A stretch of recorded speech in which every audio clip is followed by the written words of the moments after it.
I'm gonna cite a little bit of data for you, and I just want you to tell me what you think about it. There's a UBC psychologist. He died a few years ago, but he was researching Indigenous youth suicide. And I think this might be the fifth time I brought this up on my podcast. So sorry to anyone listening and getting a little bit tired of it. But I think it's, number one, unbelievable, and number two, super important. So Michael J. Chandler was the researcher, and he was looking into Indigenous youth suicide and found that 10% of the bands carried the burden of 90% of Indigenous youth suicide. And the bands, increasingly as the suicide rate got lower and lower, the consistencies between the bands that had few to no suicides were cultural practices such as language, dance, art, some form of self-governance, having a heavier hand within their policing forces, so having their own people do security or things along those lines. And I was trying to figure out for a long time whether culture actually mattered, because when I was younger, I was very, very taken by the communist ideology. I was a total communist, very, very, the furthest left you could go. And that was something that I thought of a lot, because that's a part of the communist doctrine, would be to, over time, eliminate religion and eliminate forms of culture. And you end up just having a bunch of people with no culture, and they're all common. And reading this research, I started to understand more and more how much culture actually matters. And I was actually looking into resiliency on the larger scale, and my focus was on Black youth in America and Indigenous youth in Canada, and the factors that contributed to resiliency and later on success. And maybe success would be by me defined within that individualistic culture of being highly educated and having a family,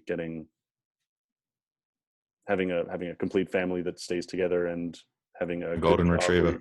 Exactly, yeah. Little Roger, you have a bandana around his neck. Yeah, so that was my realization, was culture matters far more than anyone would have thought, and it matters a lot. And to your question of whether white people have culture, I think that we're so steeped in it that people don't have individual white culture. So I'm Scottish, Irish, Ukrainian, and I'm a big mutt, but I don't know a lot about those. And something that we were talking about a little bit, actually we talked about this before we started the recording, but being within, my past two significant others have had really great family units, and that's something that I missed out on as a child.